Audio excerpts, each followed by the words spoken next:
بسم الله الرحمن الرحيم، والصلاة والسلام على خير الخلق أجمعين. أما بعد، عدنا والعود أحمد. عدنا إلى المشكل الذي أصبح الآن هو محطة ديال النقاش على جميع المستويات، المجلات، في البرامج الإذاعية، في البرامج التلفزيونية، كذلك حتى في مواقع التواصل الاجتماعي. الكل أصبح يتكلم عن H1N1. المرأة الكبيرة ولات كتقول H1N1، الدري الصغير ولا كيقول H1N1. الكل أصبح يتكلم عن H1N1، والكل أصبح في هلع وخوف من أنه قد يصاب بهذا المرض، وأنه بعد ذلك سيموت. إذا أصيب سيموت. فهذا الأمر ديال الإصابة ديال الإنسان بالH1 والN1 والإمكانية ديال الموت ضئيلة وضئيلة جدا. أولا أذكركم بمسألة جوهرية عند المسلمين، راه ما غيقتلنا إلا العمر ديالنا. كونوا على اليقين، هذوك اللي ماتوا الله يرحمهم والله يوسع عليهم والله يلحقهم بالصالحين والأنبياء والرسل، ولكن كونوا على اليقين بأن هذاك هو اليوم الأخير اللي كان عندهم مقدر في الصحيفة ديالهم. أما الإخوان اللي عندهم دابا هلع وعندهم خوف، أطمئنكم بأنه لا خوف من H1N1 إذا كان داخل الجسم ديالك نقي، إذا كان داخل الجسم ديالك صافي، إذا كان داخل الجسم ديالك المستوى ديال المناعة ديالو مرفوع. وكيفاش غنعرف راسي بأن المستوى ديال المناعة عندي مرفوع؟ أولا الخروج ديالي إلى المرحاض.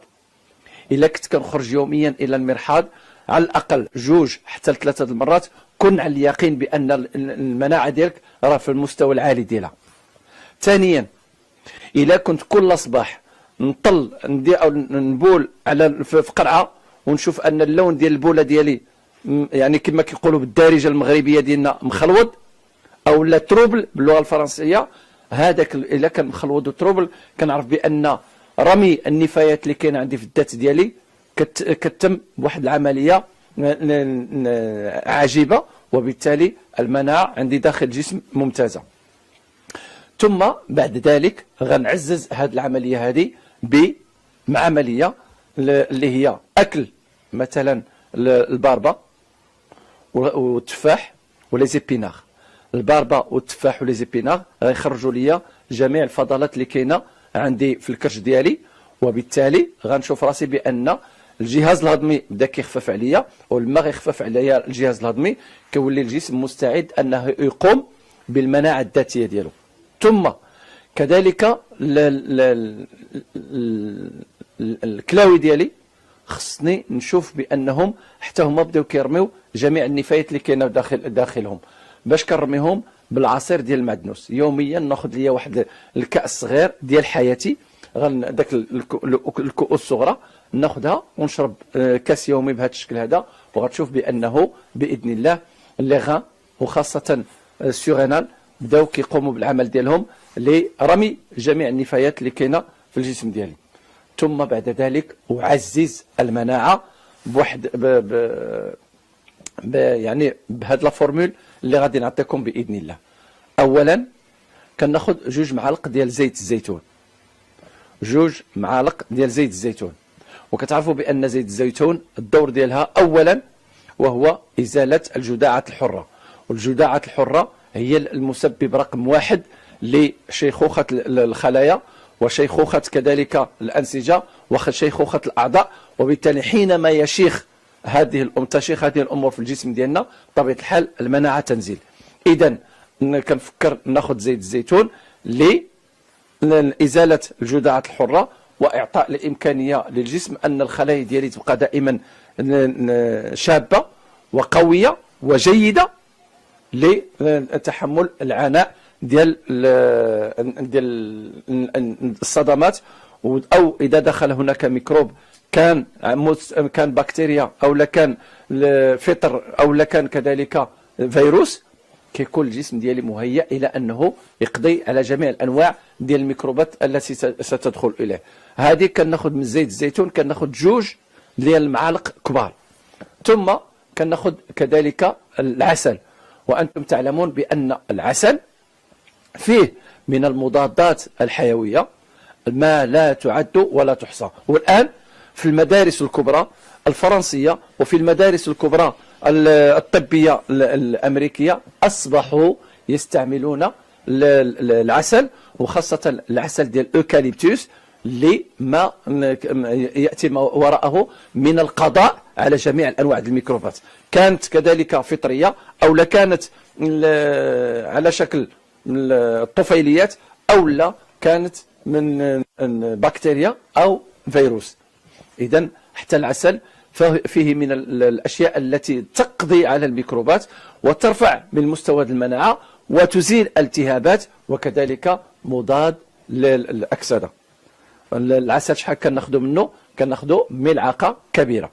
ثم كذلك كناخذوا الحامض، وأنتم تعلمون بأن الحامض الدور ديالو وهو كيدفع النفايات اللي كاينه عندنا في قنوات الصرف الصحي اللي عندنا في الذات ديالنا. كذلك تعلمون بأن الجسم ديالنا فيه جوج الأنواع القنوات، بحال الماء ديالنا ديال في الديور عندنا الماء اللي كيوصل لنا الماء اللي غادي نشربوا، والقوات اللي كتوصل لنا الماء اللي غادي نشربوا، والقوات اللي كترمي النفايات السائله اللي هما الواد الحار اللي كنتكلموا. كذلك الجسم ديالنا عندنا فيه الدم الاحمر اللي كيوصل لنا التغذيه الى المكونات الجسم ديالنا، وعندنا القنوات الصرف الصحي اللي كتخرج لنا النفايات. بعض المرات هذيك القنوات ديال الصرف الصحي كيكون داكشي فيها لزيج خطر، كيصعب انه يخرج بسرعه، فلما كيكون متوقف او لا كيخرج بسرعه هذا كيخلق مشاكل وممكن يقلل من مستوى المناعه.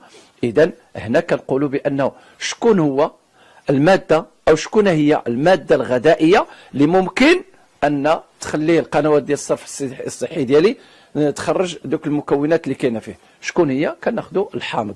الحامض كنشد نص حامضه وكنعصرها وكنديرها كذلك في الخليط اللي غنتكلم عليه. كيجي من بعد ذلك البصله.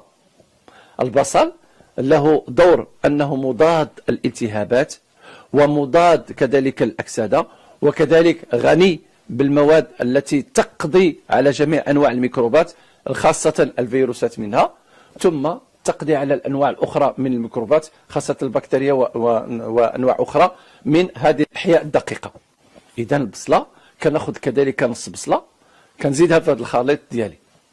ثم كتجي الثوم، وأنتم تعلمون بأن الثوم التجارب التي أقيمت عليها كثيرة وكثيرة جدا خاصة على الفيروسات، وأعطت نتائج مهمة في قتل الفيروسات وقتل جميع أنواع الفيروسات، ماشي غير الفيروس واحد ولا جوج. ولما كيجي عندي الواحد تيقول لي ودي راه درت غير الزيت والثومه وجاب ربي تيسير الصدر ديالي ولا مزيان والروح مشى مني، كتقول ليه لأنه خديتي الثوم فيه مواد التي تلعب دور في القضاء على هذه الفيروسات. وأخيرا الزنجبيل، ولما كنتكلموا على الزنجبيل كذلك فيه من المواد التي تقضي على الميكروبات، وفيه كذلك مواد التي تساهم في عملية التعرق، وبالتالي كتساهم حتى في إزالة ديك الحمى اللي كتجي من بعد الإصابة بالانفلونزا او لا بالزكام او لا شيء من هذا القبيل. فدور السكينجبير ديال انه كيوزع الحراره على مكونات الجسم، وانه بطريقه متوازيه، وانه يساهم في عمليه التعرق من شيء ثاني، وانه كيساهم في توصيل كل العناصر الغذائيه اللي كاينه في هذه المواد اللي تكلمنا عليها قبل قليل الى كل مكان. اللي خصها تمشي للنيف كتمشي للنيف، اللي خصها تمشي للصدر كتمشي للصدر، اللي خصها تمشي للدماغ كتمشي للدماغ. هذوك العناصر المفيده اللي كاينه في المكونات اللي تكلمنا عليهم قبل قليل، الزنجبيل كيوصلها الى المكان ديالها لتقوم بمفعولها.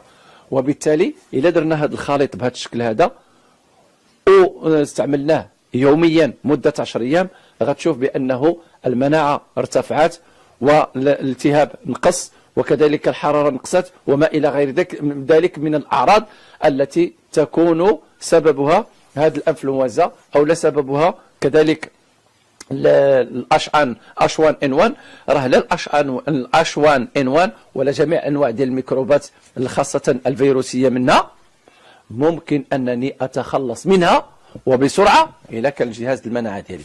فهذه الوصفه اللي عطيت الان ممكن اننا نستعملوها، وباذن الله غتلقاو من وراءها شفاء اللي نتمنى الله سبحانه وتعالى كما يقول الدعاء: اللهم انا نسالك الشفاء العاجل، الشفاء العاجل. والإعادة نقول لكم بأنني غادي ناخذ 2 معالق كبار ديال زيت البلدية ومعلقة كبيرة ديال العسل ونص بصلة ونص حامضة وسنينة ديال الثوم وشوية ديال السكنجبير. هادو كلهم كنشدهم وكنديرهم في خلاط كهربائي ونطحنهم مزيان ونصفيه، والماء كنصفيه كناخذ الماء ديال هذا الخليط هذا وكنشرب 3 المعالق كبار.